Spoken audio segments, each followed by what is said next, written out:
क्या ये उचित है कि विवाह में हवन नहीं कराना चाहिए? बिना ग्रह मैत्री का विवाह जो है चिर काल तक नहीं चल पाएगा। पहले तिलक होना चाहिए या द्वार पूजा, और क्यों होना चाहिए? आप लाख शास्त्र अध्ययन कर लें, यदि आध्यात्मिक बल आपके पास न हो तो आपका फल कथन सत्य नहीं होगा। संकल्प को व्रत कहते हैं, उपवास को, उस देवता के समीप वास करना, उसको उपवास कहते हैं। नमस्कार प्रिय सनातनी साथियों, स्वागत है आपका एक और नए वीडियो में। यह वीडियो थोड़ा सा अलग होने वाला है। क्यों अलग होने वाला है? क्योंकि आज से हम लोग शुरुआत कर रहे हैं एक नए सीरीज की। नए सीरीज क्या? आज से हमारे तरफ के जितने भी अच्छे अच्छे आचार्य हैं बिहार यूपी के, उन सभी आचार्यों से आपको रूबरू करा रहे हैं। यानी कि इन लोगों का ज्ञान है बहुत अधिक और छिपा हुआ है, ठीक है, सोशल मीडिया से बहुत दूर है। तो आप इनके माध्यम से अच्छे अच्छे ज्ञान आपको मिलेंगे आज के बाद से इस चैनल पर, ठीक है। तो इसी क्रम में आज हमारे पहले आचार्य हैं जिनका नाम है आचार्य अरविंद तिवारी जी। बहुत बहुत स्वागत है आपका हमारे चैनल पर। धन्यवाद। ये है हमारे चंपारण बिहार के बहुत ही प्रसिद्ध आचार्य अरविंद तिवारी इनका नाम है। इन्होंने कहां से अध्ययन किया है, और इसके बाद आज की वीडियो में हम लोग चर्चा करेंगे विवाह के ऊपर। विवाह का यह जो विषय है, आज के समय में विवाह बहुत महत्वपूर्ण है। तो इसी विषय को आज हम लोग लेकर के चर्चा करेंगे। विवाह के गूढ़ रहस्यों को आप जानेंगे। विवाह में बहुत प्रकार के रहस्य हैं, उनके रस्मों का क्या महत्व है, ये सब हम लोग डिटेल में चर्चा करेंगे। उससे पहले आचार्य जी, आप अपने बारे में थोड़ा कुछ बताइए कि आप कहां से अध्ययन किए हैं, ये सब। ऐसे तो हम संस्कृत में भी वार्ता कर सकते हैं, लेकिन इस चैनल के माध्यम से हिंदी में ही वार्ता करना श्रेयस्कर रहेगा। आचार्य अरविंद तिवारी, प्रारंभिक शिक्षा श्री विद्याधर्म संजीवन संस्कृत महाविद्यालय देवरिया, मध्यमा तक की शिक्षा वहां से हमने ग्रहण किया।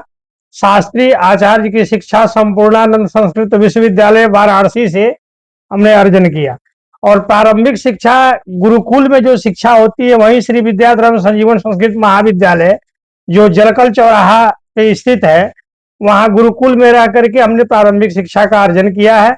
और उसी की देन है कि आज मैं, प्रथम नींव की ही देन होती है, तो प्रथम नींव की देन है कि आज मैं जहां भी जाता हूं तो काशी विश्वनाथ की झंडा लहरा कर आता हूं। बहुत बहुत धन्यवाद।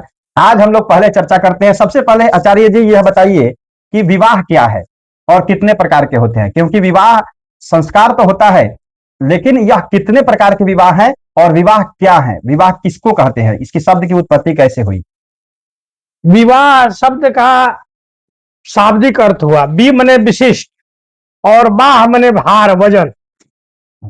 विवाह, बी मने विशिष्ट और बाह मने भार वजन। यह जो मतलब कि गृहस्थ आश्रम का भार जो है, वजन जो है, विवाह के बाद ही ज्ञात होता है कि गृहस्थ आश्रम का भार क्या है। तो इसीलिए विवाह शब्द का अर्थ हुआ बी मने विशिष्ट और बाह मने भार। विशिष्ट वजन, विशिष्ट व्यवस्था। सनातन धर्म में गृहस्थ आश्रम की जो प्रक्रिया बताई गई है, तो विवाह के बाद ही गृहस्थ आश्रम का महत्व समझ में आता है। यानी कि विशेष रूप से वहन करने वाला, विशेष रूप से वहन करने वाला। अब विवाह कितने प्रकार के होते हैं, और आज के समय में जो हम लोग का विवाह जो संस्कार चल रहा है आज के समय में, उसको क्या कहा जाता है, कौन सा विवाह है? आजकल के समय में जो विवाह 8 प्रकार के कहे गए हैं हमारे सनातन धर्म में, जिसमें सबसे उत्तम जो है ब्रह्म विवाह की परिकल्पना की गई है। ब्रह्म विवाह में उसके लिए निर्धारित कुछ मुहूर्त होते हैं, और उस मुहूर्त में यदि मुहूर्त का सही निर्धारण करके विवाह किया गया तो निश्चित है कि वह जन्म जन्मांतर नहीं, 7 जन्मों का बंधन होता है। विवाह जो है 7 जन्मों का बंधन कहा गया है हमारे धर्मशास्त्र में। एक जन्म का ही नहीं, अपितु एक ब्रह्म विवाह सही रूप से हो गया तो 7 जन्म तक वह दोनों दंपति पति पत्नी बन करके रहते हैं। ऐसी परिचर्या धर्मशास्त्रों में की गई है। तो आजकल हम लोग कहते हैं, बहुत से लोग कहते हैं कि ब्रह्म विवाह हो रहा है, और बहुत से लोग कहते हैं प्रजापत्य विवाह। हाँ, तो यही आजकल हमारे समाज में चल रहा है। तो ये जो जयमाला वाला फंक्शन है, क्या यह भी ब्रह्म विवाह के अंतर्गत आता है या वो अलग है? नहीं, जयमाला वाला जो कार्यक्रम है यह ब्रह्म विवाह के अंतर्गत नहीं आता है। यह एक गंधर्व विवाह का रूप, जयमाला वाली जो प्रक्रिया है, जो गंधर्व विवाह में जयमाल करके और विवाह कर दिया जाता है, और वह कन्या जो है सिंदूर लगाने की सहमति उसको दी जाती है गंधर्व विवाह के बाद ही। तो जो जयमाल वाली प्रक्रिया है, ये आधुनिक प्रचलन की देन है। अच्छा, ये हमारे प्राचीन प्राचीन शास्त्र में गंधर्व विवाह के नाम से यह प्रख्यात था। हाँ, जयमाला वाला कार्यक्रम जो अब था वो गंधर्व गंधर्व। विवाह। हाँ, यानी कि ये लोग ज्यादा नहीं करते थे, राजा हाँ महाराजा ये लोग ही करते थे। हाँ, गंधर्व हाँ। विवाह। अच्छा, एक चीज बताइए, जैसे विवाह का जो कार्यक्रम होता है, विवाह तो संस्कार जब संपादित होता है तो सबसे पहले मुहूर्त का निर्धारण होता है। यानी कि लड़का और लड़की को गुण का मिलापन होता है, उसके बाद मुहूर्त का निर्धारण होता है। तो मुहूर्त का निर्धारण कैसे करना चाहिए? यानी कि जैसे लड़का और लड़की का जो गुण मिलापन होता है, हाँ। जिसको अष्टकूट मिलापन हम लोग कहते हैं शास्त्रों में, तो ये अष्टकूट मिलापन जो होता है, जो लोग कहते हैं कि नाम राशि से होना चाहिए या जन्म राशि से, यानी कि नाम के राशि से होना चाहिए या जन्म के राशि से उनका मिलापन होना चाहिए, या कुंडली के हिसाब से होना चाहिए। देखिए, इसमें बातें तो बहुत विस्तृत है, यह प्रश्न जो आपका जो है, लेकिन जन्म नाम की प्रधानता इसमें है, न कि पुकार नाम। प्रचलित नाम की प्रधानता विवाह में नहीं है, जन्म नाम, जन्म राशि नाम की प्रधानता है।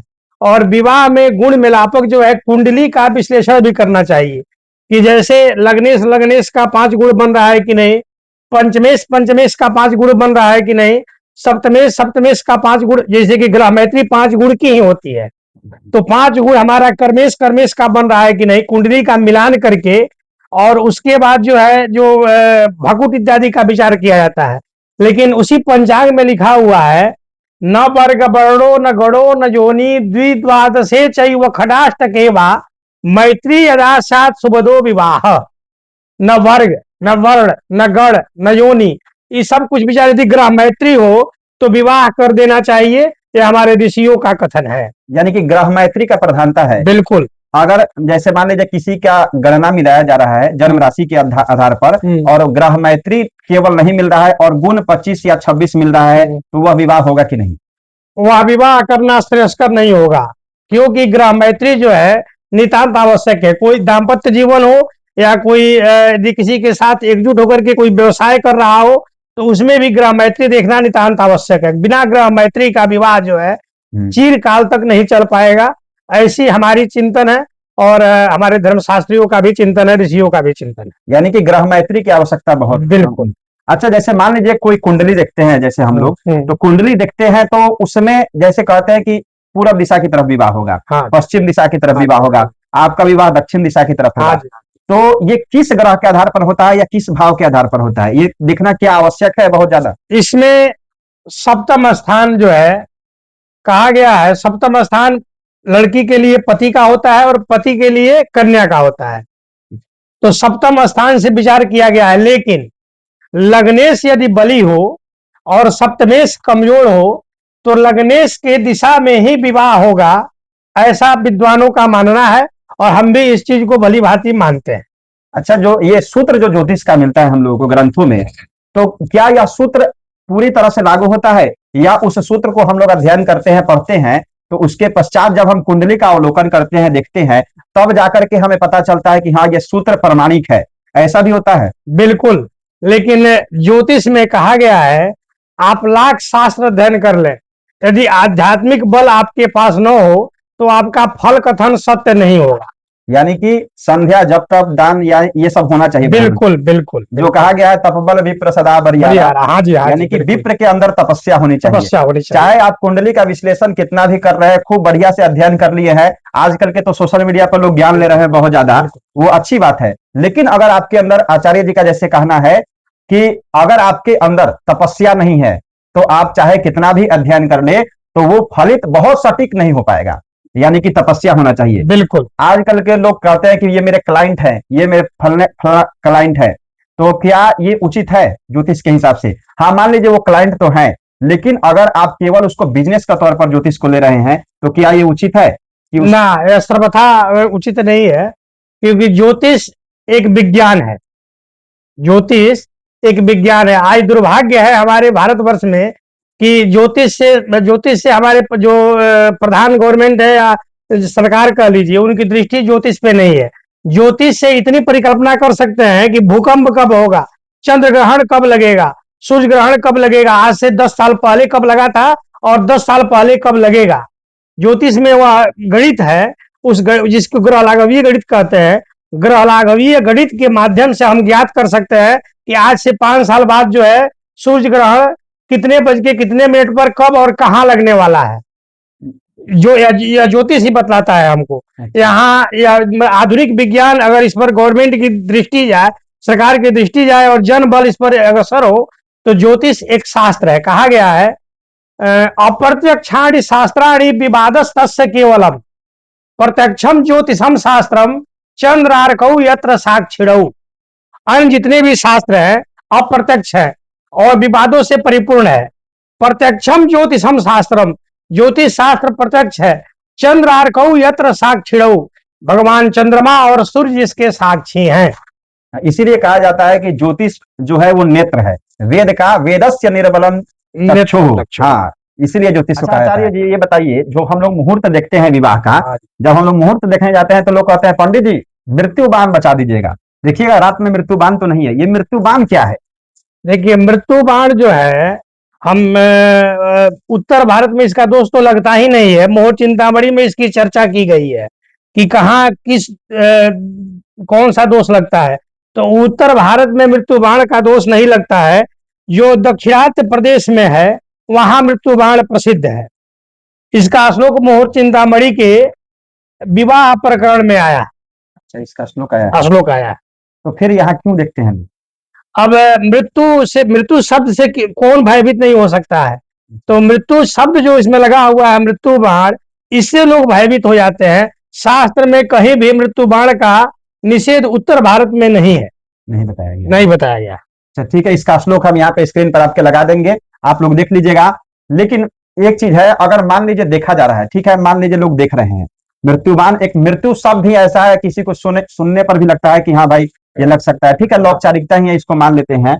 तो क्या जब विवाह का जो संस्कार होता है तो ये विवाह की प्रक्रिया जो दान इत्यादि होता है उसमें देखना अनिवार्य है, या फिर जो वर वरीक्षा होता है, वर वरण होता है, तिलक संस्कार होता है, उन सब में भी देखना चाहिए? जी, मृत्युबाण की प्रक्रिया विवाह के सभी कार्यों में देखना चाहिए, क्योंकि इसका उत्तर आया है कि व्रत यज्ञ विवाहेषु, व्रत यज्ञ विवाह में जब वर रक्षा हो जाता है, वर का वर्ण हो जाता है, तब से न वर रक्षा भी उसमें नहीं करना चाहिए मृत्युबाण में। यदि दक्षिण भारत के हैं हम निवासी, तो यदि दक्षिण भारत के नहीं है तो कर सकते हैं, कहीं कोई दिक्कत नहीं है। मृत्युबाण में हम वर रक्षा भी कर सकते हैं, तिलक भी कर सकते हैं, या वर वर्ण भी कर सकते हैं।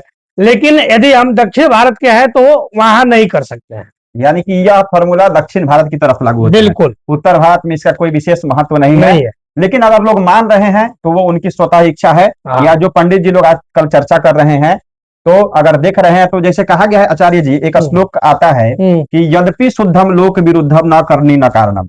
ये बहुत प्रचलित श्लोक है। जैसे मान लीजिए किसी आचार्य को अगर कोई विधि नहीं आ रही है और वो शास्त्रीय भी नहीं है, लेकिन वो अगर करते हैं तो कह देते हैं, ये श्लोक डाल देते हैं। नहीं, ऐसा कहा गया यद्यपि शुद्धम लोक विरुद्धम मां करणीयम मां कथनीयम। अच्छा। करना तो दूर की बात है, कहना भी नहीं चाहिए। अच्छा, इसी को लोग चेंज कर दिए हैं। हाँ। मां करणीयम मां कथनीयम, करना तो दूर की बात है, कहना भी नहीं चाहिए, उसकी चर्चा भी नहीं करनी चाहिए, क्योंकि लोक समाज के विरुद्ध है। कोई भी शास्त्र समाज से शास्त्र है, न कि शास्त्र से समाज। लेकिन प्राचीन काल में शास्त्र से समाज हुआ करता था।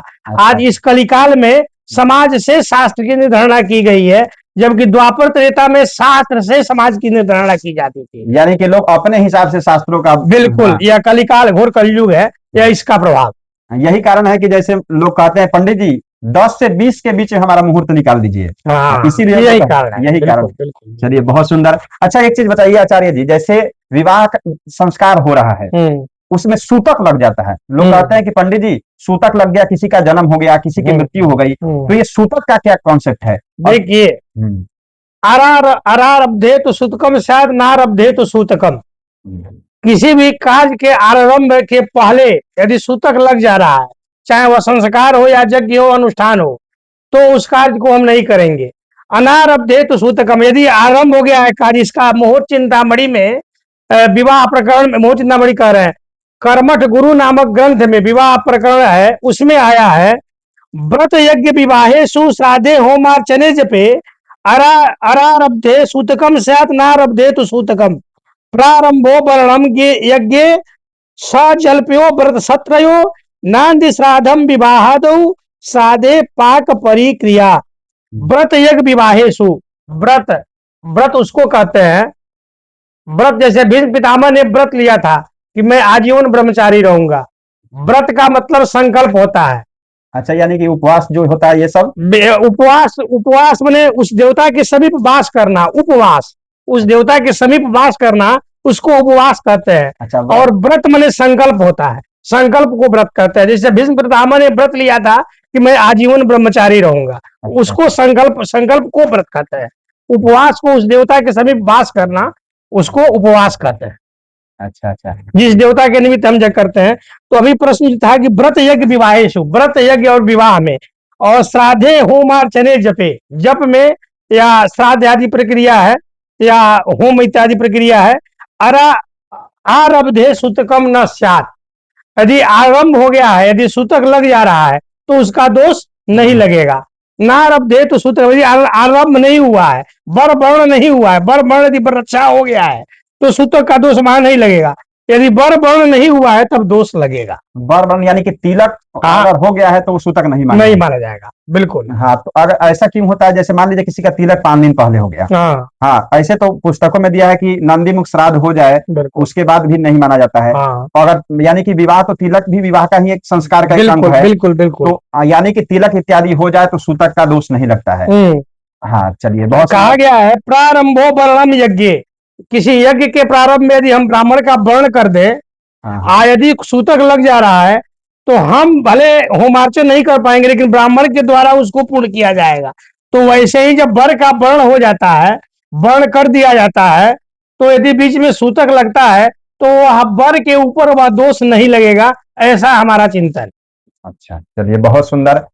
चलिए, ये तो मुहूर्त की प्रक्रिया हम लोग की हो गई। अब चलते हैं विवाह रस्म के ऊपर। सबसे पहले आचार्य जी, विवाह की एक रस्म होता है मठमंगरा, जो जिसको जो हमारे पुस्तकों में दिया हुआ है मठमंगरा, जिसको हमारे तरफ बिहार यूपी साइड में कहा जाता है माटी कोड़ने का रस्म। अच्छा, ये जो माटी कोड़ने का जो रस्म है, ये जो स्त्रियां करती हैं, तो देखते हैं कि बहुत जगह पर केवल मिट्टी पर भी आप माटी कोड़ सकते हैं, कहीं भी मिट्टी है कोड़ सकते हैं। लेकिन जो स्त्रियां होती हैं, माताएं होती है, जो माटी कोड़ने जाती है, तो वो दुर्वा जहां, यानी कि दूभी जो होता है, दुर्वा होता है, वहीं पे क्यों माटी कोड़ती है, इसका क्या चिंतन है? देखिए, विवाह में जितनी भी प्रक्रियाएं हैं सब वैज्ञानिकता से और आध्यात्मिकता से, दोनों से ओतप्रोत है। उसमें वैज्ञानिक प्रक्रिया है। दुर्वा, जब देवासुर संग्राम हुआ था अमृत पीने के लिए, अमृत पान के लिए, तो अमृत जो है कुछ धरती पर गिरा, धरा पर, तो उसका कुछ भाग दुर्वा पर गिरा और कुछ भाग पुष्प पर गिरा। अच्छा अच्छा, तो यहां से लिया गया है कि दुर्वा को धरती से और जल से 20 बरस तक अलग रख दे, पेड़ के ऊपर टांग दे, और 20 बरस बाद वह दुर्वा फिर जब जल और पृथ्वी तत्व तो पाएगा तो 10 दिन 15 दिन में हरा भरा हो जाएगा। अच्छा, दुर्वा जो है अमर है। तो इसीलिए विवाह का जो संस्कार है, जिस संस्कार को हम प्रारंभ करने जाते हैं, हमारे माताएं जो है दुर्वा दे करके खोदती है कि जैसे दुर्वा इस धरती से और जल से, जल तत्व से 10 बरस तक 20 बरस तक अलग रहे, सूख जाता है, फिर धरती और जल को प्राप्त करता है तो हरा भरा हो जाता है। उसी प्रकार यह जो लड़की या कन्या या लड़का नया जीवन प्रारंभ करने जा रहा है, यदि भविष्य में लड़का विदेश चला गया और लड़की एकाकी पड़ गई, तो उसको नियम का पालन दर्शाया गया है कि दुर्वा के पास हम करते हैं कि वैसे ही दुर्वा 10 बरस तक वृक्ष पर रहा और जल और पृथ्वी तत्व तो मिला तो हरा हो गया, वैसे ही वह लड़की को जब पति प्राप्त होगा 10-20 वर्ष बाद, तो वह हरी भरी हो जाए, उसका गृहस्थाश्रम हरा भरा हो जाए। इस प्रक्रिया को देखते हुए दुर्वा के पास ही माटी कोड़ा जाता है और वह मिट्टी ला करके कलश के नीचे स्थापित की जाती है। यानी कि जो देखिए, आप लोग, हम लोग कहते हैं कि विवाह का जो रस्म है वो ऐसे ही लोग करते हैं। हर रस्म के पीछे साइंस है, हर रस्म के पीछे एक लॉजिक है, बशर्ते हम लोग जानते नहीं है। आजकल हमारे जो चंपारण या हमारे पूरे बिहार, यूपी और पूरे भारत में ऐसे ऐसे आचार्य लोग हैं जो इन सभी रस्मों को बहुत साइंटिफिक तरीके से जानते हैं, बस हम लोग जान नहीं पा रहे हैं। नहीं तो ये जो हमारा वैज्ञानिक जो सिद्धांत है, जो आज हम लोग साइंस कहते हैं, वो हमारे धर्म से बहुत जुड़ा हुआ है, भले इसको हम लोग नहीं जानते हैं। तो चलिए आचार्य जी, हम लोग आगे बढ़ते हैं। विवाह के क्रम क्रम में जैसे तिलक संस्कार होता है, हाँ, तिलक संस्कार नहीं है, एक रस्म है हाँ, विवाह का ही। जो तिलक जो फलदान होता है, जिसको वर वरण भी कहते हैं, हाँ जी। अगर मान लीजिए किसी का वर वरण पहले नहीं हुआ, तिलक नहीं हुआ, हाँ, द्वार पूजा और तिलक, यानी कि देखते हैं कि दरवाजे पर जब बारात आता है तो कहते हैं पंडित जी तिलक भी करा दीजिए और द्वार पूजा भी करा दीजिए। तो इसमें पहले क्या होना चाहिए, पहले तिलक होना चाहिए या द्वार पूजा, और क्यों होना चाहिए, ये थोड़ा आप लॉजिक के साथ समझाइए। हाँ जी, यदि वर रक्षा पहले हुआ है, वर वर्ण पहले हुआ है, तब तो आप द्वार पूजा करके तिलक करें। यदि वर रक्षा नहीं हुआ है, वर रक्षा फलदान, फलदान यानी कि छेका हजे का फलदान जो है, जी जी यदि नहीं हुआ है तो, लेकिन नियम है जब तिलक चढ़ता है तो माताएं आकर के, एक प्रक्रिया है परिछावन की, जी, चुमावन चुमावन, चुमावन जिसको कहते हैं, माताएं चुमावन करती हैं। जी तो यदि वर पक्ष में कन्या के द्वार पर तिलक होता है, तिलक संस्कार होता है, तो कन्या के पक्ष वाले आकर के चुमावन करते हैं। चुमावन करते हैं। लेकिन नियम है वर पक्ष का होना चाहिए। और जो अंजलि में चावल रखाता है, अंजलि भरा जाता है, जिसको अंजलि भर करके, जिस पर हम दान वर्ण इत्यादि करके सब वस्त्र आभूषण इत्यादि देते हैं, वो चावल जो है लड़के अपने माँ के आंचल में देते हैं। तो वहां उनकी माँ तो उपस्थित रहती नहीं है, वो चावल लोग नापित के हाथ में दे देते हैं। तो यह सर्वथा गलत है कि कन्या के द्वार पर तिलक संस्कार हो, या मतलब कि शास्त्रवत कहीं भी उचित नहीं है, ऐसा नहीं करना चाहिए। यदि करते हैं तो तिलक करते हैं, लेकिन उसका सब नेक जो है कन्या पक्ष वाले उसका फल ले जाते हैं, यानी कि कन्या पक्ष वाले को मिलता है। बिल्कुल। तो इसमें पहले क्या होना चाहिए, जैसे द्वार पूजा पहले करना चाहिए या तिलक वहां पे पहले संपादित करना चाहिए? यदि पर रक्षा हुआ है, हाँ, फलदान हुआ है, तो पहले द्वार पूजा करके तब तिलक करें। यदि फलदान नहीं हुआ है, तिलक ही संस्कार है, तो पहले तिलक करके तब द्वार पूजा करें। यानी कि अगर छेका फलदान जो होता है, अगर पहले वर का हो चुका है तो वहां पे पहले द्वार पूजन करना चाहिए, उसके बाद तिलक करना चाहिए। और अगर द्वार पूजन के समय अगर फलदान यानी छेका पहले नहीं हुआ है तो पहले तिलक कीजिए, उसके बाद द्वार पूजन कीजिए। हाँ जी, चलिए, बहुत बहुत धन्यवाद। आगे बढ़ते हैं। अच्छा आचार्य जी, यह बताइए, ये जो हमारे विवाह में इमली घुटाते हैं, हाँ। ये तो लौकिकता है, शास्त्रीय विधि नहीं है, जो यूपी और बिहार में विशेष करके प्रचलित है। इमली घुटाने का क्या कॉन्सेप्ट है? इमली जो मामा जी घुटाते हैं, हाँ, वो कन्या को, या फिर उपनयन संस्कार में भी देखा जाता है बटुक को, हाँ, इमली घुटाया जाता है, इसके पीछे का लॉजिक क्या है? देखिए, हम उपनयन संस्कार से शुरू करते हैं। उपनयन संस्कार में जो इमली की प्रक्रिया होती है, समावर्तन कर्म के बाद इमली घुटाई जाती है। समावर्तन कर्म हो जाता है, तब उसके बाद इमली घुटाई की प्रक्रिया की जाती है यूपी बिहार में। तो समावर्तन कर्म का मतलब है कि लड़का विवाह योग्य हो गया, गृहस्थ आश्रम में प्रवेश करने योग्य हो गया। तो जब गृहस्थ आश्रम में प्रवेश करता है तो माता जो है अपने पुत्र को सब कुछ मानी रहती है कि सब कुछ हमारा अपने पिता के बाद, उस पुत्र के या कन्या के पिता के बाद पुत्र और कन्या पर, अपने संतान पर, वो संतान को सब कुछ मानती है। तो यह थोड़ा माता यहाँ दुखी होती है कि आज तक यह पुत्र हमारे वशीभूत रहा, हमको सम्मान देता रहा, सब कुछ करता रहा, आज के बाद ला करके इसकी जो कन्या आ रही है, पुत्र का विवाह हो रहा है, तो ये अपने पत्नी को देगा, और वह मान सम्मान पत्नी को देगा, या पत्नी अपने पति को देगी। तो वहां माताएं थोड़ी दुखी होती है, पीड़ित होती है, कष्ट में बर्दाश्त करती है। तो वहां उन लड़का का मामा या लड़की का मामा आते हैं, और प्रक्रिया क्या होती है, इधर जो लोकाचार हमारे यहाँ प्रचलित है चंपारण में, आम का पल्लो कटाते हैं, आम का पत्ता दांत से माताएं काटती हैं, अपने मुख में रखते हैं, और पुनः उसको लड़के के भाई के हाथ पर उगलती हैं। अच्छा। और वह उसको उसके मुंह में देता है और जल देता है। अच्छा। जल पिलाता है। तो माताएं यह प्रक्रिया दर्शाती है कि यह लड़का जो है, लड़का के मुख से काटा जाता है। यहाँ मैं विस्मृत हो रहा हूँ, लड़का या लड़की, वो आम के पल्लों को लड़का या लड़की काटते हैं और उगलते हैं, रखते हैं माता के हाथ पर, और माता उसको मुख में डालती है।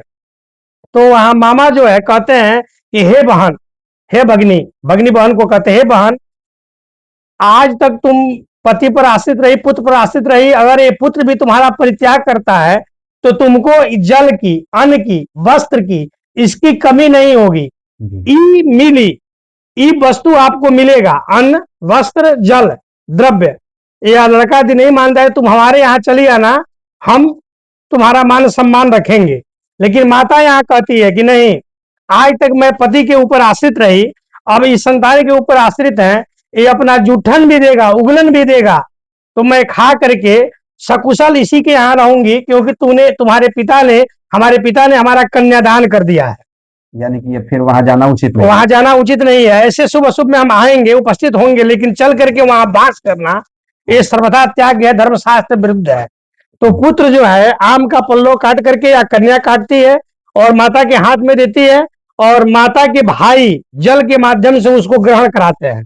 यही मतलब यही तात्पर्य है कि चाहे आपका परिवार कितना भी धनी हो, नहीं कहते थे पुराने लोग हाँ। कि चाहे परिवार कितना भी अमीर हो, कितना भी संपन्न हो, लेकिन वह विवाहित कन्या का भरण पोषण नहीं कर सकता है, विवाहित स्त्री का भरण पोषण नहीं कर सकता है। इसी कॉन्सेप्ट के तहत ये इमली घुटाया जाता है, ठीक है। उसमें स्त्री अपने मान सम्मान के लिए यह प्रक्रिया करती है। चलिए, बहुत बहुत धन्यवाद आचार्य जी।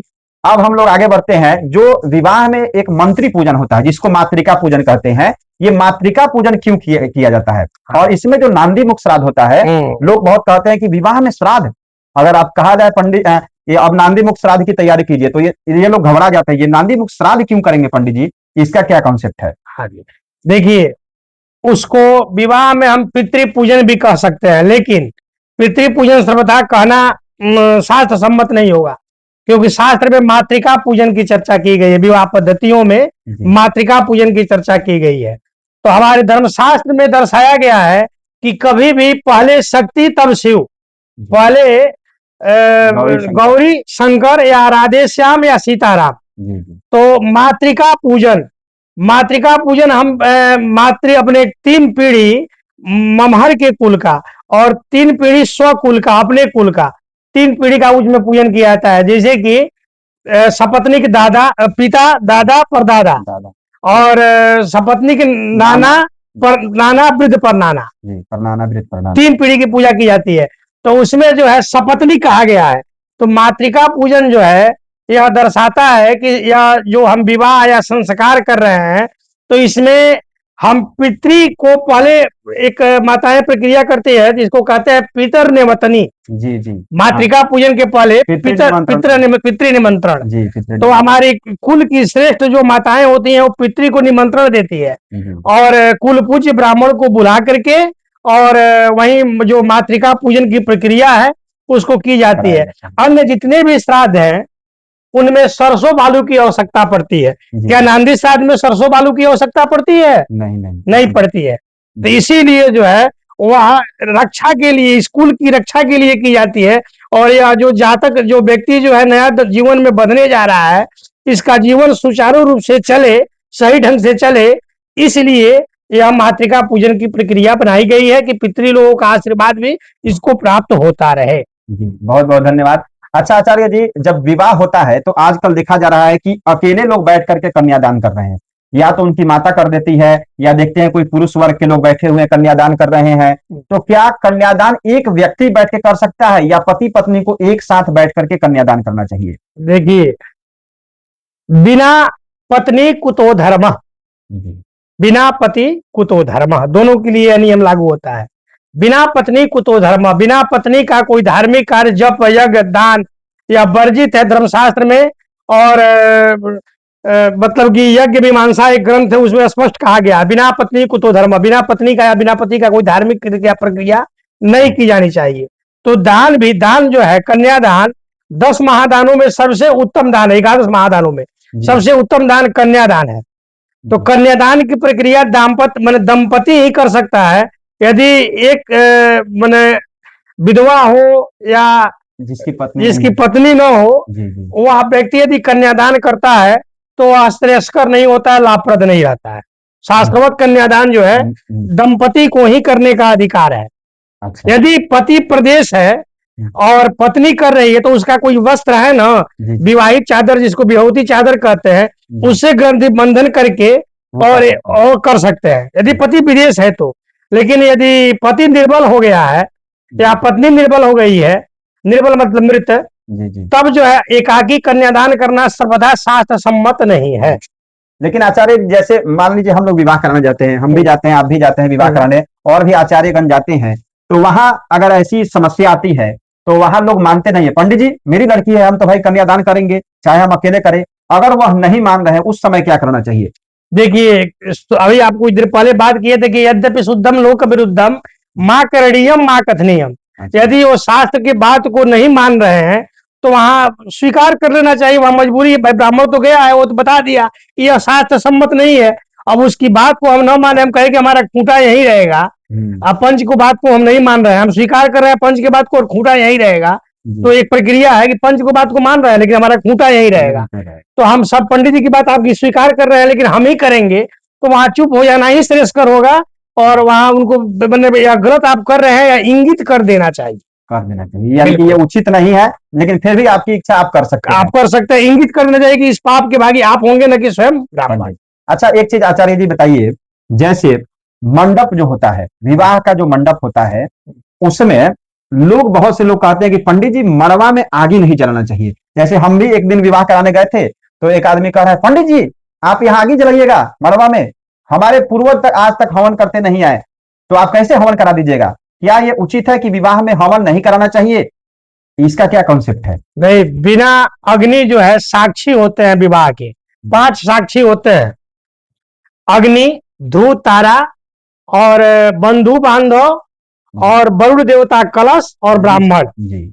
यह 5 साक्षी होते हैं। तो पंच साक्षी में अग्नि जो है साक्षी है, और अग्नि जितने भी संस्कार हैं सारे संस्कारों में अग्नि का प्रकाट्य और अलग अलग नाम बताया गया है। अग्नि का 16 नाम है, 16 नाम है 16 संस्कारों में। जैसे कि कव्य, अब हव्य, कव्य नामक अग्नि शुभ कार्यों में, और हव्य कव्य नामक अग्नि पृथ्वी कार्यों में, और हव्य नामक अग्नि शुभ कार्यों में। तो जितने भी शुभ कार्य संस्कार हैं उसमें अग्नि का उपस्थिति अनिवार्य। बिना अग्नि प्रकट किए हुए आप संस्कार करेंगे तो संस्कार आपका निष्फल होगा। यह धर्मशास्त्र के अगर बिना अग्नि के आप धर्म कर रहे हैं विवाह, तो यह धर्मशास्त्र के अनुकूल नहीं है। अच्छा आचार्य जी, ये विवाह का तो प्रश्न नहीं है, लेकिन इसी पर थोड़ा सा एक प्रश्न आ गया है मेरे मन में कि जो आप कह रहे हैं कि बिना अग्नि के कोई संस्कार उचित नहीं है, तो फिर एक जो हमारे मन में सवाल आता है कि रुद्राभिषेक हम लोग करते हैं, हाँ रुद्राभिषेक करते हैं, तो क्या रुद्राभिषेक में हवन होना चाहिए या नहीं होना चाहिए? देखिए, यहाँ तक कि सत्यनारायण व्रत कथा उससे पहले बहुत प्रचलित, आज भी प्रचलित है सत्यनारायण व्रत कथा। तो सत्यनारायण का व्रत हम करते हैं और कथा सुनते हैं, तो उसमें भी हवन का विधान है। अब रह गया कि मंदिर में यदि हम कहीं शिववास बिना देखे हुए और मंदिर में यदि रुद्राभिषेक कर रहे हैं तो वहां हवन की आवश्यकता नहीं है। कि मंदिर जो है, जैसे कि ज्योतिर्लिंग हो गया या कोई मंदिर हो गया, वहां करते हैं तो वहां हवन की आवश्यकता सर्वथा नहीं है। लेकिन यदि मंदिर में नहीं करते हैं, शिववास देख करके अपने घर हम शिव का पूजन करते हैं और वैदिक को बुला करके वैदिकों को, तो वहां अग्निवास की भी प्रधानता है। अग्निवास देख करके, शिववास देख करके यदि अग्निवास बन रहा है तो हमें हवन भी करना चाहिए। यदि हवन नहीं करते हैं तो मतलब हमारे मत से यह प्रक्रिया जो है सर्वथा निषिद्ध है, हवन करना ही चाहिए। सत्यनारायण व्रत कथा में भी हवन का विधान है और रुद्राभिषेक में भी हवन का विधान है। रुद्राभिषेक में हम लोग करते क्या है? रुद्राष्टाध्यायी का पाठ। जी जी। तो रुद्रा नाम अष्टा नाम अध्याय नाम ध्याय यदि रुद्राष्टाध्यायी। रुद्राष्टाध्यायी का अर्थ हुआ रुद्रा नाम, अष्टा नाम, अध्याय नाम ध्यायी। रुद्र के 8 अध्याय का जो अध्यायी है, जो ध्यान करता है, अध्ययन करता है, उसको बुला करके, ब्राह्मण को बुला करके और रुद्राभिषेक करावे, तो हवन भी करावे यदि घर में करा रहे हैं तो। यदि मंदिर में करा रहे हैं तो वहां हवन का कोई औचित्य नहीं। चलिए, बहुत से आचार्य, यही यानी कि कहने का तात्पर्य है कि जब छोटा छोटा पूजन कोई भी होता है उसमें भी जब हम हवन करते हैं तो रुद्राभिषेक में क्यों नहीं करना चाहिए हवन? ठीक है, चलिए आगे हम लोग पुनः विवाह में चलते हैं, विवाह की प्रक्रिया पर। आचार्य जी, विवाह में जो आजकल एक संगीत प्रचलित है, जब तक पूरे ना हो फेरे 7 तब तक विवाह नहीं होता है, तो ये क्या फेरे 7 होना चाहिए या 4? बहुत से आचार्यगण आज सोशल मीडिया पर ज्ञान दे रहे हैं कि फेरे 4 होना चाहिए, तो क्या यह शास्त्रीय सही है कि 4 ही होना चाहिए, या जो चला आ रहा है फिल्मों में जो बताया गया है 7 फेरे होने चाहिए? क्या आपके हिसाब से होना चाहिए? जी नहीं, फिल्म हमारा जो है वेद शास्त्र नहीं है।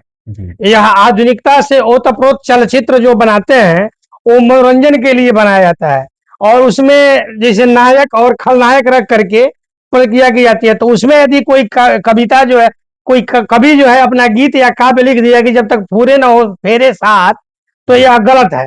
हम या तो पूरे आधुनिकता में ही बच जाए, चलचित्र को ही अपना सब कुछ मान लें और मान करके उसके अनुसार काम करें, यानी कि नहीं तो डायरेक्टर वेद से, को माने। हाँ नहीं तो डायरेक्टर से शादी करवाए, हाँ डायरेक्टर साहब भी आकर के विवाह हाँ, कराएं। तो जो कि विवाह में प्रदक्षिणा का जो प्रक्रिया है, अग्नि प्रदक्षिणा का, जी उसमें 4 प्रदक्षिणा का विधान, चाहे जो पद्धति उठाकर देख लीजिए आप, मिथिलांचल की पद्धति हो, जी काशी की पद्धति हो जी या चंपारण की पद्धति हो, किसी भी, मतलब काशी जो है ज्ञान का, 16 संस्कार के लिए और ज्ञान का भंडार देने के लिए काशी प्रसिद्ध है। तो जी काशी से भी जितनी भी पुस्तकें, ग्रंथ निकली हुई है विवाह पद्धतियां, जी। सब में 4 फेरों का ही विधान है।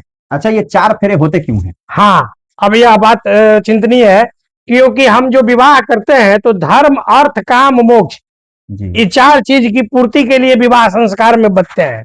अच्छा, तो धर्म अर्थ काम 3 फेरा में कन्या को आगे किया गया है, सब पद्धतियों में लिखा गया है जी कि जी लड़की 3 फेरे में आगे रहेगी।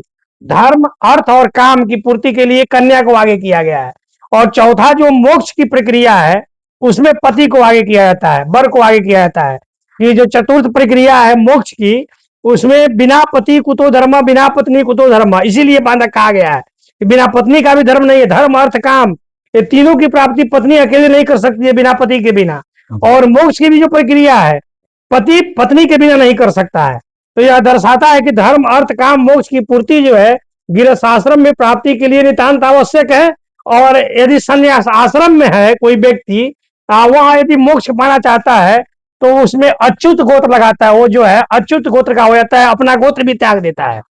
यदि संन्यास आश्रम में है हाँ कोई हाँ व्यक्ति जी जी और यदि वह अनुष्ठान जप इत्यादि करता है तो उसका अच्युत गोत्र होता है और वह नारायण को डायरेक्ट प्राप्त करने के लिए वह प्रक्रिया करता है, धर्म अर्थ काम मोक्ष की प्राप्ति।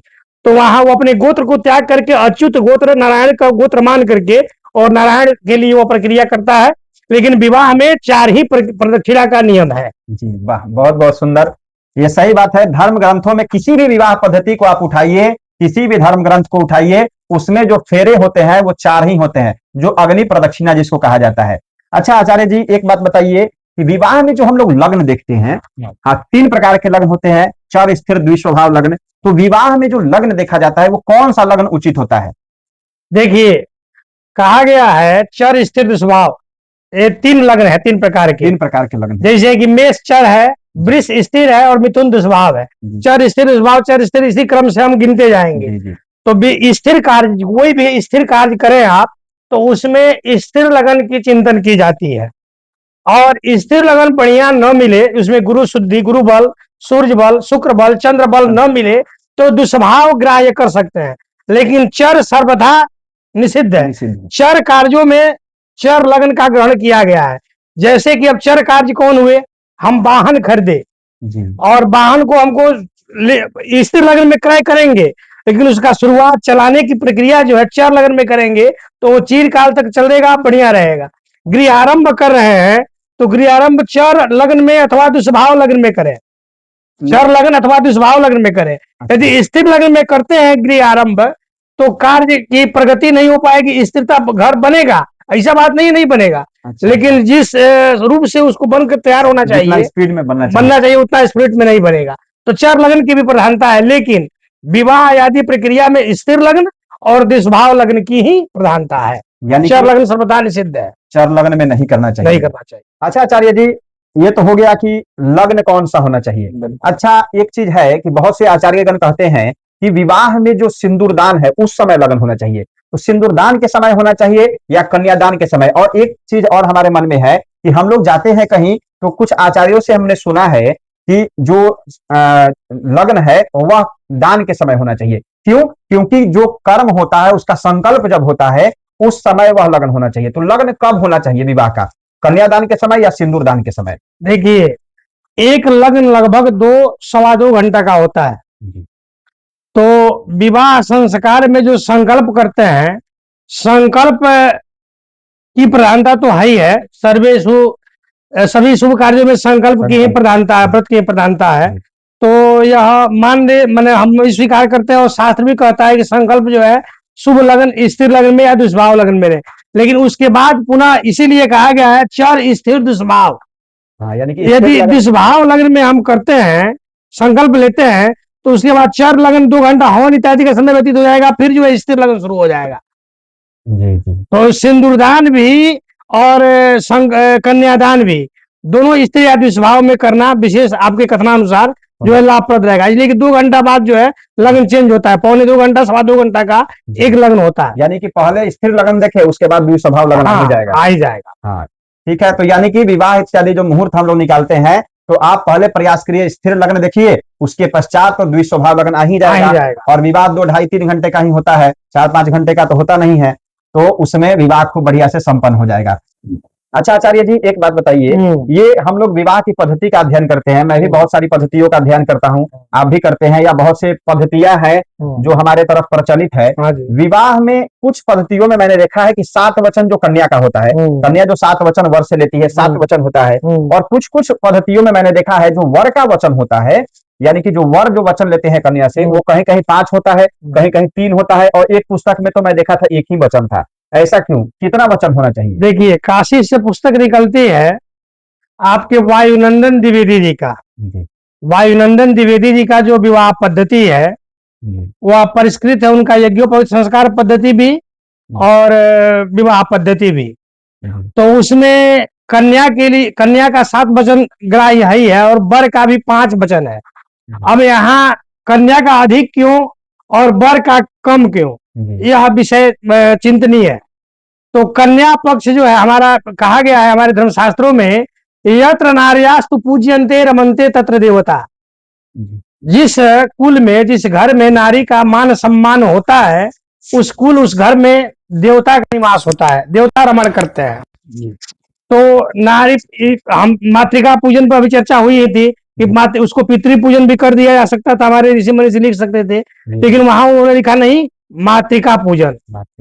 तो यह शक्ति प्रधान का द्योतक है, जो 7 वचन माताओं का है, कन्याओं का है, कि 7 वचन उनका है और पति का 5 वचन इसमें सिमट जाती है सब कुछ। पति के 5 वचन जो होते हैं उसमें जो 7 वचन है उससे मिला जुला ही वचन पति का आता है। तो पहले कन्याओं का 7 वचन जो होता है, वह 7 वचन मातृ प्रधान होने के कारण मातृ प्रधान जीवन में वो व्यतीत करते हैं हम लोग, और मातृ प्रधान जिंदगी है हम लोगों की। तो हम लोग मातृ के उदर से ही जन्म लिए हैं, तो मातृ प्रधान होने के कारण माताओं का 7 वचन और पुरुषों का 5 वचन ही ग्राह्य है। 7 जो है सप्त ऋषि का, इसका जो मान ले, हमारी चिंतन है, जिस हमारे 7 ऋषि हैं, सप्त ऋषि का द्योतक मान ले, और 5 बाण, बाण नाम 5, तो 5 इसको जो है वर का 5 होता है और कन्याओं का 7 होता है। जी आचार्य जी, एक बात बताइए कि जैसे बहुत से पुस्तक है विवाह के लिए, प्रमाणिक पुस्तक है, तो विवाह कराने के लिए आपके हिसाब से कौन सी पुस्तक अच्छी होती है?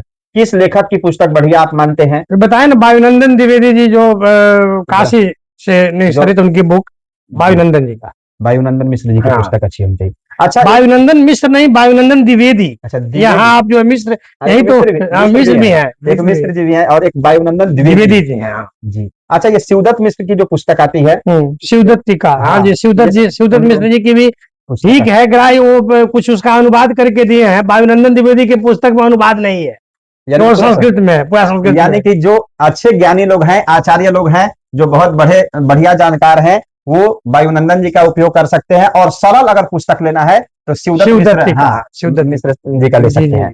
अच्छा आचार्य जी, अब चलिए विवाह के प्रकरण में हम लोग आगे बढ़ते हैं। विवाह में होता है धान, ये धान का जो लावा होता है, इसका क्यों महत्व है? तो आप चाहे तो गेहूं भी रख सकते थे, गेहूं, मक्का भी रख सकते थे, जौ भी रख सकते थे, लेकिन हवन करने के समय धान की लावा का ही क्यों महत्व है? हाँ, यह प्रश्न बिल्कुल मतलब कि इसका उत्तर हम वैज्ञानिकता से ओतप्रोत होकर के और आध्यात्मिकता से भी ओतप्रोत होकर के देंगे।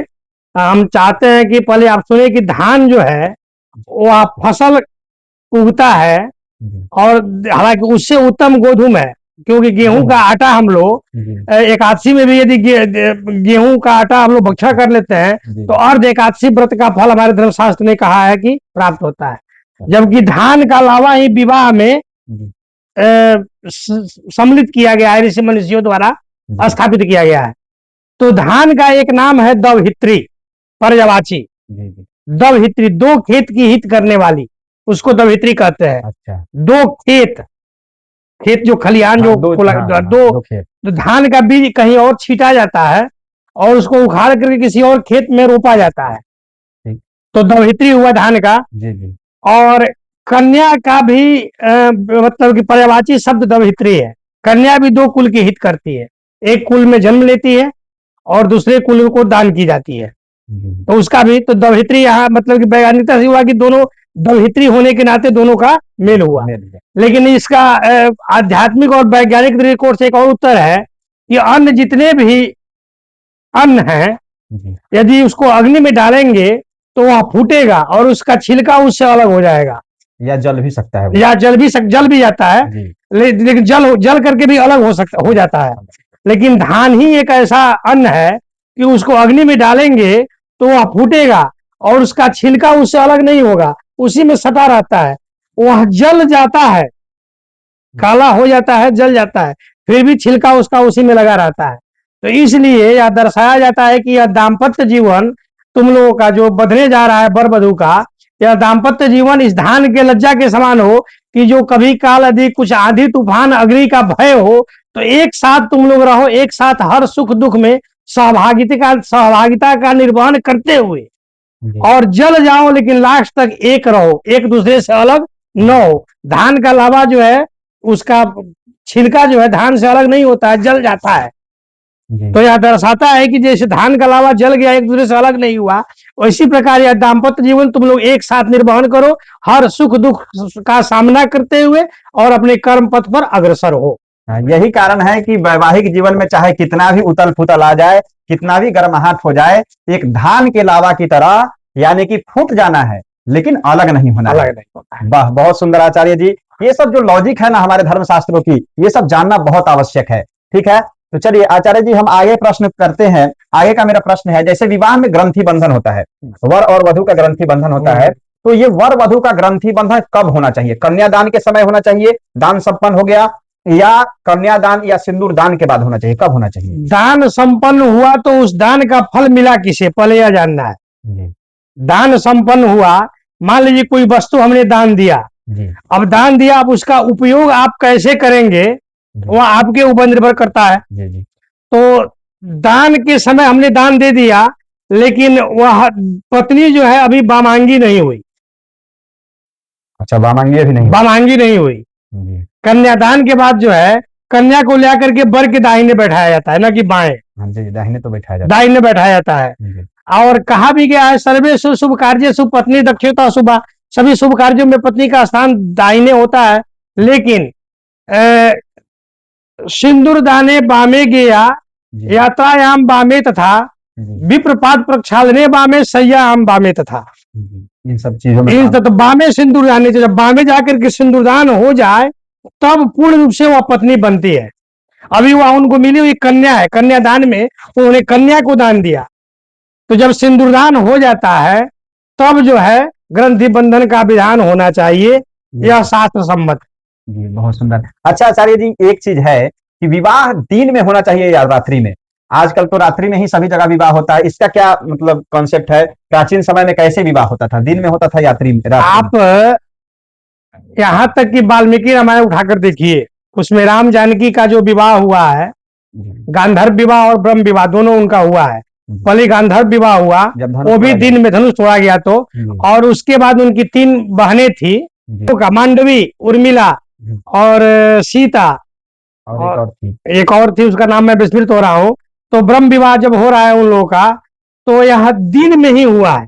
आप वाल्मीकि रामायण उठाकर देखिए, तो यह दर्शाता है कि प्राचीन काल में चाहे सतयुग रहा हो, चाहे द्वापर रहा हो, चाहे त्रेता रहा हो, चाहे कलयुग रहा हो, इस सब में दिवा विवाह का ही महत्व है। लेकिन मध्य युग में कुछ यवनों का आक्रमण हुआ हमारे राष्ट्र पर, ये हमारी चिंतन है पर्सनल। यवनों का आक्रमण हुआ तो उनका आतंक इतना बढ़ गया कि माता पिता कन्या को कन्यादान करने के लिए तैयार होते थे और मुगल सैनिक आकर के उसका हरण कर ले जाते थे। ऐसा होना जब शुरू हुआ तो लोग भयभीत हो गए, तो अपने धर्म को भी बचावें और अपने धर्म में भी रहें और कुल मर्यादा भी मर्यादित रहे, तो उन्होंने लुक छिप करके विवाह करना शुरू किया। विवाह संस्कार जो है रात्रि के अंधेले में, उतनी विद्युत की व्यवस्था उस समय थी नहीं, तो लालटेन जला करके, दीपक जला करके और रात्रि के अंधेरे में वर को बुला करके और कन्यादान कर देते थे और 5 दिन 10 दिन अपने यहाँ रखते थे, 9 दिन तक, उसके बाद उसको ले आते तो सुरक्षित रहता था, ये मान भंग न हो। हाँ, यानी कि प्रतिष्ठा ना जाए। प्रतिष्ठा न जाए, हमारा मान सम्मान भी बचा रहे, धर्म भी बचा रहे। जी। तो रात्रि में शुरू हुआ।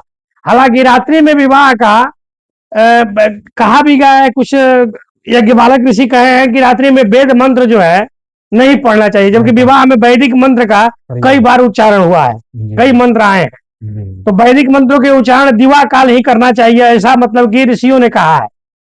तो रात्रि विवाह ठीक है, वो अपने धर्म को बचाने के लिए मर्यादा भी बना रहे, तो देश काल परिस्थिति के अनुसार उस समय ठीक था। लेकिन अब तो हम हिंदू राष्ट्र सनातन धर्म घोषित करने जा रहे हैं, तो दिवा लग्न ही प्रशस्त होना चाहिए और दिन में ही विवाह संस्कार होना चाहिए। क्योंकि विवाह संस्कार जो है यह लुक छिप करके करने का चीज नहीं है। हम छिपते क्यों थे, इसका कारण हमने बताया कि यौनों के सैनिकों के आतंक से छिप करके करना शुरू किए, और उसी प्रक्रिया का निर्वहन आज तक हम लोग कर रहे हैं।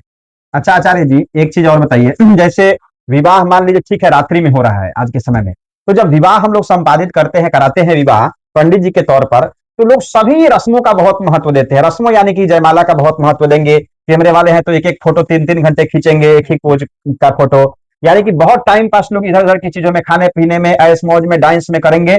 लेकिन जब विवाह का रस्म आता है तो वहां इतनी बेचैनी लोगों को क्यों होती है, और क्या इससे हमारे दाम्पत्य जीवन पर भी असर पड़ता है? बिल्कुल, देखिए, हम जब संस्कार मनाएंगे तो ये विवाह संस्कार है, लेकिन आप जाते होंगे कई जगह विवाह पंडालों में लिखा हुआ होता है विवाह उत्सव जी। तो जब उत्सव मनाएंगे तो उत्सव जैसा ही ना व्यवस्था करेंगे। अच्छा, तो विवाह उत्सव हम लोग मना रहे हैं, हम लोग संस्कार कहाँ, संस्कार तो छोड़ दिए हैं। विवाह संस्कार लुप्त, विवाह संस्कार लुप्त हो रहा है, विवाह उत्सव में पंडित हो रहा है। तिलक उत्सव, विवाह उत्सव, अरे भैया जब हम मनाएंगे उत्सव तो संस्कार की परिकल्पना वहां कहाँ रह जाएगी।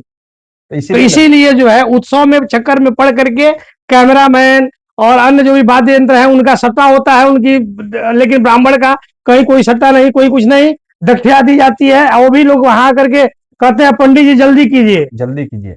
जबकि कहा गया है कि आजकल विवाहों में तो अभक्ष पदार्थ का बहुत प्रचलन चला हुआ है। हाँ, अपे का, अभक्ष का, मांस मछली लोग हाँ, हर विवाह में देखा जाता है आज के समय में, मांस मछली मदिरा अगर ये नहीं है तो यानी कि वो पिछड़े लोग हैं। नहीं, लेकिन यह सर्वथा धर्मशास्त्र विरुद्ध है। हाँ, मानवता के विरुद्ध है और धर्मशास्त्र के विरुद्ध ये है। इस वीडियो के माध्यम से मैं भी कहना चाहूंगा, एक दिन अगर आप मांस मछली का भक्षण नहीं करेंगे तो क्या हो जाएगा। विवाह जो संस्कार है उसमें बहुत प्रकार का विधिवत रस्म होता है, उसमें देवताओं का आवाहन होता है, हवन होता है, बहुत सारी प्रक्रियाएं होती है। मंडप में, समस्त मंडपों में देवताओं का वास होता है, 5 स्तंभों में देवताओं का वास होता है, और उस मंडप में आप जूते चप्पल पहनकर बैठ रहे हैं, किसी प्रकार की प्रक्रिया कर रहे हैं, मांस मदिरा खाकर आ रहे हैं, दारू पी करके आ रहे हैं, तो इससे धर्म का तो नाश हो ही रहा है, साथ में आपके जो पुण्य है वो भी छीन होते हैं। सही बात है आचार्य जी? बिल्कुल बिल्कुल। हाँ, उस व्यक्ति का भी पुण्य छीन होता है जो ये सब करके बैठता है। तो आप लोग प्रयास कीजिए कि कम से कम, आप लोग खाते हैं वो आपकी स्वतः इच्छा है, उसमें कोई रोक टोक नहीं है, लेकिन कम से कम विवाह एक दिन का संस्कार है, एक दिन नहीं खाएंगे तो क्या हो जाएगा। इस पर हम एक बात और, एक कहानी दृष्टांत के माध्यम से आपको बताना चाहते हैं जी। सतयुग में जब युग का जब धरती का प्रादुर्भाव हुआ, प्रकाट्य हुआ, तो भगवान ने शुक्र अवतार लेकर के इस धरती को बचाया, ये सब प्रक्रिया की गई है। तो 4 प्रकार के सुअर भगवान ने निर्माण किया। प्रथम सुअर जो है गली खुची साफ करने वाला, जो काला काला दिखता है, जो ओम के पुजारी हैं। हमारे डोम बंधु जो है पहले ओम के पुजारी हुआ करते थे, ओम का अपभ्रंश रूप डोम है।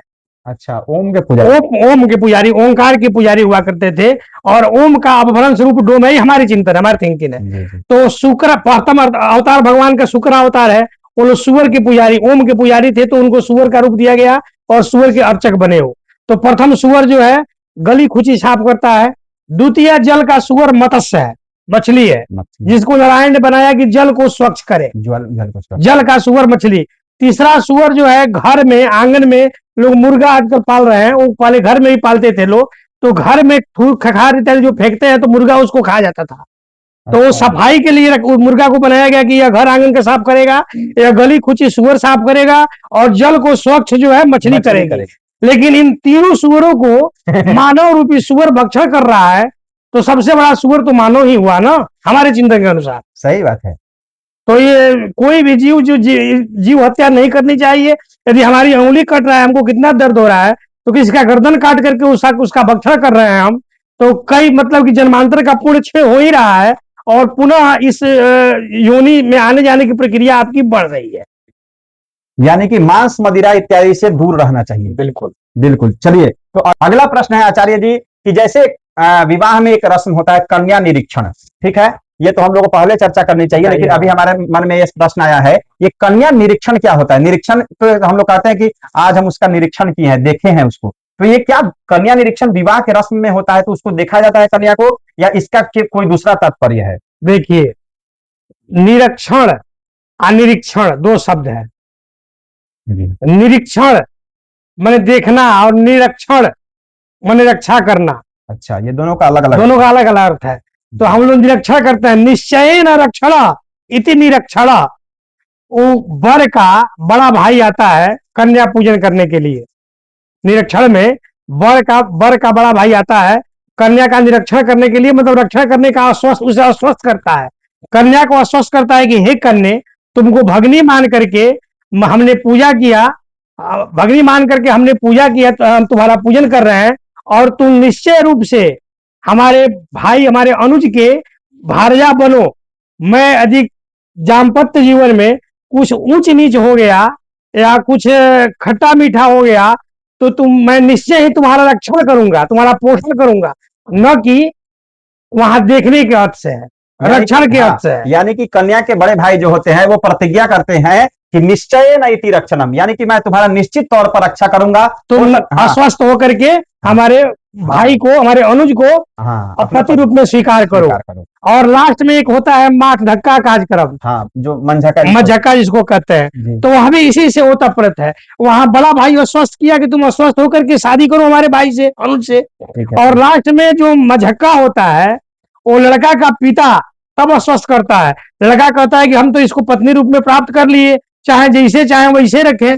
भाई ठीक है, ये भी बात सत्य है, अपना सतुआ तुम जूता में सान के खाओ, कोई बात नहीं है, लेकिन जैसे चाहो वैसे एक परंपरा बनी हुई है। तो जो ससुर जी हैं, जो तुम्हारे ससुर है, वो दर्शाते हैं लड़का जो है साड़ी का पल्लू जो है माथा से हटाता है। अच्छा। और उसके पिता उसको ढकते हैं, कहते हैं कि तुम्हारे घर की लक्ष्मी हो, इज्जत हो, आज से तुम्हारी रक्षा मैं भी करूंगा। एक भले तुम इसकी पत्नी हो, लेकिन हमारे घर की लक्ष्मी हो, तो लक्ष्मी की रक्षा करना हमारा कर्तव्य है। ये तुमको चाहे जैसे तैसे नहीं रख सकता है। तो लड़का कपड़ा साड़ी का पल्लू उठाता है और पिता उसको गिराते हैं, ढकते हैं। हाँ, 5 बार। 5 बार। तो यही प्रक्रिया। लड़का कहता है कि हम पत्नी रूप में इसको पाए, चाहे जैसे रखें वैसे रखें, कैसे भी खुला में रख सकते हैं।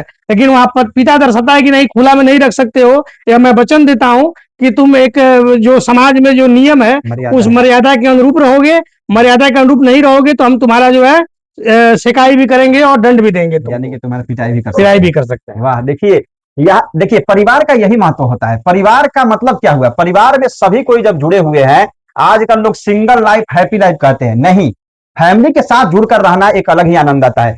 क्योंकि एक जब व्यक्ति सिंगल अपने साथ रहता है तो वो अपने चिंतन के अनुसार से अपने जीवन का निर्वाह करता है, और वही जब परिवार में रहेगा तो किसी प्रकार की खटपट हो जा रही है, किसी प्रकार का अनबन हो जा रहा है, तो माता पिता भी उसका सहयोग करते हैं। इसीलिए पहले का जो संबंध था वो बहुत मधुर चलता था, बहुत लंबे समय लंबे समय तक चलता था। अब यही कारण है आचार्य जी कि हमारे जो धर्म शास्त्र है उसमें तलाक जैसा कोई शब्द नहीं है। बिल्कुल। हाँ, हमारे किसी जो हम लोग कहते हैं कि अलग होना, तलाक देना, ऐसा कोई शास्त्र में हमारे शब्द नहीं है। विच्छेद जो कहते हैं, संबंध विच्छेद, ये भी संबंध विच्छेद यानी कि अलग हो जाना, फिर बाद में जुड़ जाएंगे, ठीक है। तलाक यानी कि पूरी तरह से छोड़ देना, ऐसा हमारे शास्त्रों में नहीं है। यही परिवार का जो कॉन्सेप्ट है वो हमारे समाज के लिए बहुत उपयोगी है।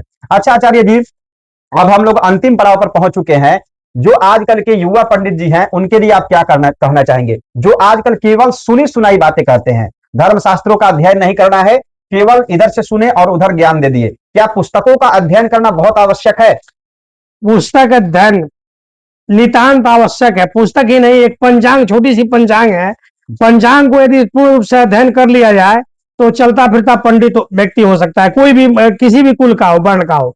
तो अध्ययन करना, पुस्तक का अवलोकन करना नितांत आवश्यक है।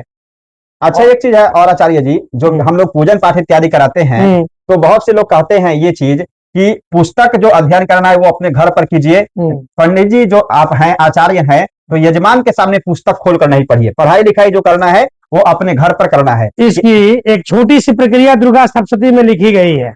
दुर्गा सप्तशती में पाठ का नियम लिखा गया है, उसका अवलोकन करें। और बिना पुस्तक का यदि आप पाठ कर रहे हैं तो उस पाठ के पूर्ण फल के भागी आप नहीं हो सकते हैं।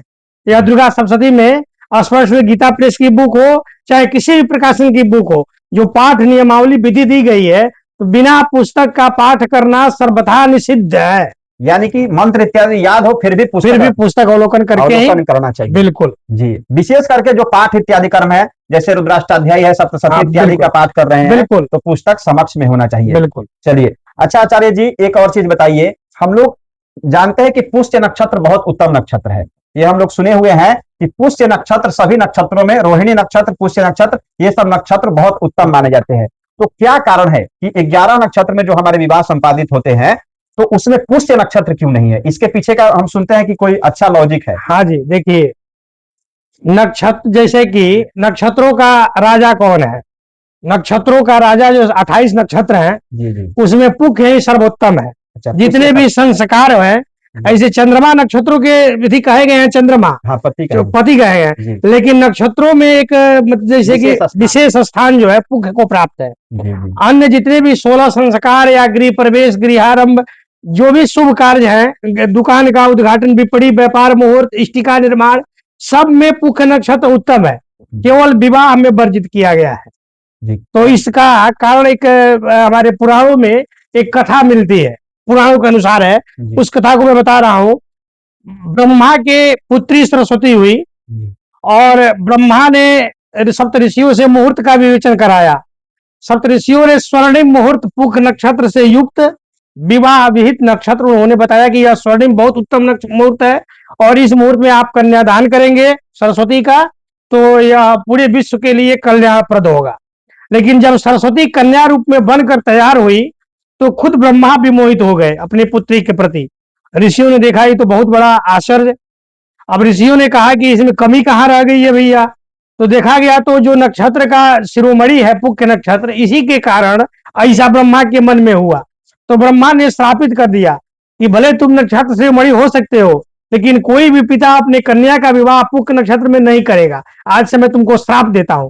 तभी से पुख्य नक्षत्र जो है वर्जित कर दिया गया विवाह में। चलिए, बहुत सुंदर। आचार्य जी, आप विवाह इत्यादि संपादित कराने जाते हैं, कहीं भी पूजन पाठ इत्यादि कराने जाते हैं, दूर दूर तक जाते हैं, बहुत प्रचलित आचार्य हैं ये हमारे चंपारण यूपी के और बिहार के बहुत प्रचलित आचार्य हैं, सभी जगह पूजन पाठ इत्यादि कराने जाते हैं। तो आचार्य जी, एक चीज है कि क्या पंडित लोग जो मंत्र का उच्चारण करते हैं, जैसे हम ही करते हैं, आप करते हैं, या कोई भी आचार्यगण मंत्र का उच्चारण करते हैं, या जानबूझकर जो विधि को छोड़ते हैं, ऐसा होता है कि मंत्र शुद्धता नहीं है, मंत्र अशुद्ध पढ़ रहे हैं, विधि को छोड़ रहे हैं, तो क्या इससे यजमान का कल्याण, यानी कि यजमान को इसका दोष लगेगा या पंडित जी को दोष लगेगा इसका? देखिए, इसका उत्तर हम थोड़ा वैज्ञानिकता से देना चाहते हैं। आप बाजार मार्केट में आप गए, मार्केट में 20 रुपया किलो चावल भी है और 500 रुपया किलो चावल भी है और 100 रुपया किलो और 50 रुपया किलो चावल भी है। तो जैसा चावल लाएंगे वैसा हमारा भोजन बनेगा। तो पहले तो हम पंडित चूज करने में, अरे ब्राह्मण कुल का पैदा हुआ इसको ले चले, ठीक, अच्छी बात है, जन्मना जाए थे ब्राह्मण, पैदाइशी ब्राह्मण। गेहूं का बिया जो है धान नहीं दे सकता, धान नहीं फल सकता है, गेहूं में गेहूं ही फलेगा, तो ब्राह्मण का लड़का ब्राह्मण ही होगा।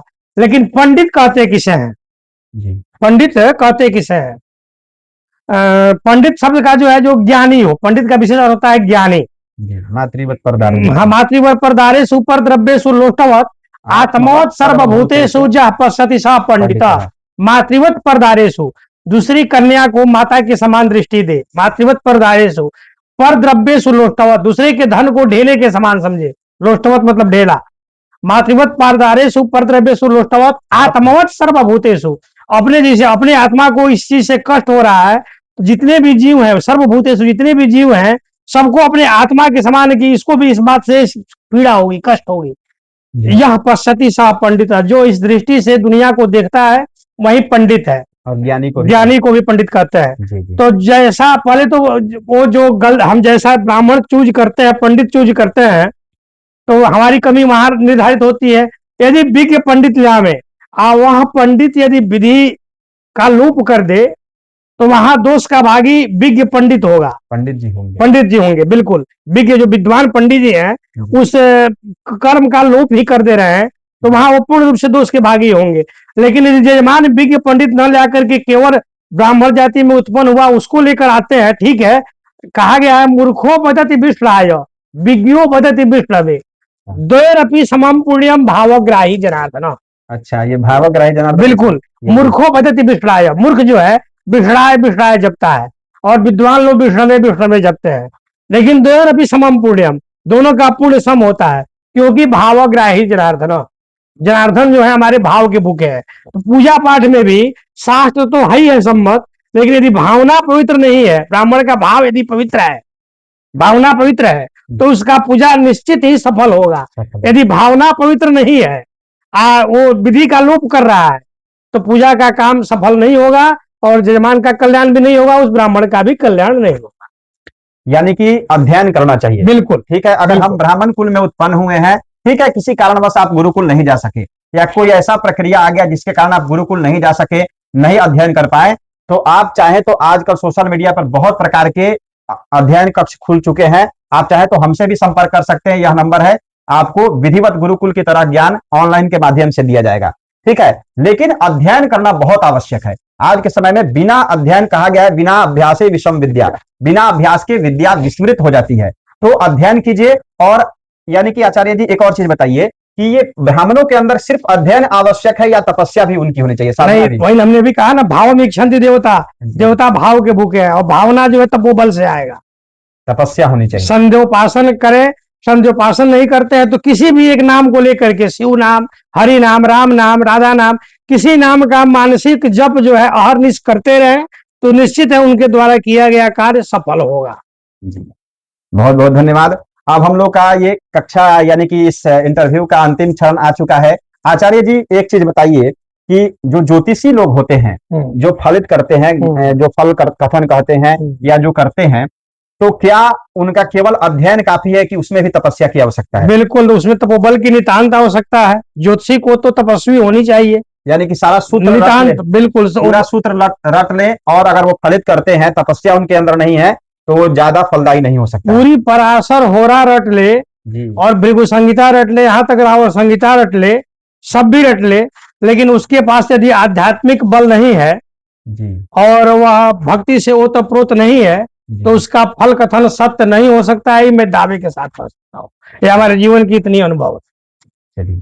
अच्छा आचार्य जी एक चीज बताइए, आप कितने वर्ष से कर्मकांड क्षेत्र में हैं और कब कब से आपका अध्ययन हुआ और कितने वर्ष से कर्मकांड के क्षेत्र में? कक्षा 5 पास करके हमारा एडमिशन कक्षा 6 में, बताया शुरू में जी जी, कि देवरिया, उत्तर प्रदेश में देवरिया डिस्ट्रिक्ट में जलकल चौराहा के पास बसियावा मोहल्ला में श्री विद्याधर्म संजीवन संस्कृत महाविद्यालय है। उस विद्यालय में कक्षा 6 में हमारा नामांकन हुआ और 6 से लेकर के और उत्तर मध्यमा द्वितीय वर्ष तक हमने वहां अध्ययन किया। उत्तर मध्यमा द्वितीय उत्तीर्ण करने के पश्चात हम संपूर्ण संस्कृत विश्वविद्यालय वाराणसी में शास्त्री प्रथम में एडमिशन कराए वहां, और शास्त्री आचार्य वहां से हमने किया। अच्छा आचार्य जी, हम सुनते हैं कि आप पंचांग जहां निर्माण होता है वहां पे भी रहे हुए हैं? हाँ, पंचांग विभाग में 2 साल तक जो है संपादन का काम, सहायक संपादन का काम किया है। जी, अगर आपको भी किसी प्रकार के ज्योतिषीय विश्लेषण की आवश्यकता होगी, अगर आप किसी प्रमाणिक आचार्य को ढूंढ रहे हैं ज्योतिष से विश्लेषण कराने के लिए, अच्छे तरीके से कुंडली का विश्लेषण कराने के लिए, तो यहाँ हम आचार्य जी का नंबर दे रहे हैं, आप संपर्क कर सकते हैं। क्योंकि देखिए आजकल सोशल मीडिया पर ज्ञान देने वाले बहुत अच्छे अच्छे आचार्य हैं, जो पुस्तक उठाएंगे, 2 सूत्र रट लेंगे और आपको आकर के ज्ञान दे देंगे। लेकिन ज्योतिष एक अनुभव का विषय है। ज्योतिष जो है वो अनुभव से आता है, और अनुभव प्लस ज्ञान, ज्ञान होना चाहिए, और साथ में उसका अनुभव जब तक नहीं हुआ तब तक आप ज्योतिष में बहुत पारंगत नहीं हो सकते हैं। तो आप चाहें तो कुंडली का विश्लेषण कराना, किसी प्रकार का जप यज्ञ अनुष्ठान पूजन के लिए, या फिर कुंडली विश्लेषण करने के लिए, आप आचार्य जी का यहाँ नंबर आ रहा है, आप संपर्क कर सकते हैं, इनसे जुड़ सकते हैं। यानी कि बिना मतलब के या बिना किसी कारण से फोन इत्यादि ना करें। आप चाहें तो केवल इस नंबर पर इनसे ज्ञान वर्धक चीजों के लिए, कुंडली विश्लेषण इत्यादि के लिए संपर्क कर सकते हैं। तो चलिए आचार्य जी, आपसे मिलकर बहुत बहुत अच्छा लगा, और इतना हम लोग ज्ञानवर्धक चर्चा किए इस पॉडकास्ट में। उम्मीद है आगे भी हम लोग करेंगे। अगर आप लोग स्नेह प्यार देते हैं, लाइक सब्सक्राइब करते हैं, कमेंट करिए कि अगर पार्ट 2 आप आचार्य जी के साथ लाइए, तो फिर इसके बाद भविष्य में हम लोग फिर एक साथ होंगे और चर्चा करेंगे। आचार्य जी, अब कुछ आप अपने पूजा पाठ क्षेत्र के बारे में बताइए कि आजकल के जो युवा पंडित हैं या जो गृहस्थ लोग हैं जो पूजन पाठ करते हैं, उनको किन किन बातों का, 2-3 बात का ध्यान रखना चाहिए पूजन पाठ कराने के लिए? अंतिम क्षण है। देखिए, पूजन, यजन, यजन शब्द जो है यज धातु से बना है। तो हम जो यजन या पूजन करते हैं वो हमारा कार्य सिद्ध हो, इसके लिए सबसे उत्तम प्रक्रिया भावना, भाव की, भावना पवित्र होनी चाहिए। जजमान की भी भावना और पंडित विद्वान की भी भावना, यदि दोनों की भावना पवित्र है तो निश्चित कार्य सिद्धि होगी। यदि भावना, हम बैठे हैं, नहीं लोग कहते हैं कि बैठे हैं पूजा पे, मन है पूजा पे, बैठे हैं पूजा पे, मन में हमारा बिजनेस में यहाँ एक घोटाला हो रहा होगा, ऐसा एक काम हो रहा है, तो वैसे कार्य सिद्ध नहीं हुआ कदापि, आप चाहे लाख व्यय कर लें। तो भावना की प्रधानता है, पूजन में भावना पवित्र रखिए। यदि इसकी तमाम दृष्टांत है, वाल्मीकि जी मरा मराव कहते हुए आदि कवि बन गए, आदि कवि वाल्मीकि जी बन गए, तो उनकी भावना हरि के प्रति थी, राम के प्रति थी। वो भले मरा मरा कह रहे थे लेकिन उनकी भावना जो है राम के प्रति थी, तो आदि कवि उन्होंने वो बन गए। तो ऐसे तमाम संत रविदास है, कबीर दास है, ऐसे तमाम संत लोग हुए हैं जिनकी भावना पवित्र रही है। वो विद्यालय का मुख नहीं देखे है, विद्यालय का उन्होंने मुख नहीं देखा, लेकिन उनकी लिखी हुई कविताएं और आज जो है अर्थ लगाने के लिए बड़े बड़े विद्वान लोगों की दांतों तले उंगलियां दबानी पड़ती है। तो वहां भावना की प्रधानता रही है, उनकी विद्वता की प्रधानता नहीं रही है। तो भावम इच्छन्ति देवता, इन्हीं शब्दों के साथ हम अपने वाणी को विराम देते हैं और कहते हैं कि आप भावना शुद्ध रख करके चाहे जो भी कार्य करें उसमें निश्चित सफलता मिलेगी। जय जय श्री राधे नारायण। हर हर महादेव। आप लोगों को वीडियो पसंद आया तो लाइक और सब्सक्राइब कीजिए, चैनल पर नए हैं तो सब्सक्राइब कीजिए और प्यारा सा कमेंट कीजिए कि आचार्य जी का वक्तव्य कैसा आप लोगों को लगा। आप चाहें तो इस नंबर पर आचार्य जी से संपर्क कर सकते हैं। हर हर महादेव। जय माता दी। जय जय श्री राधे नारायण।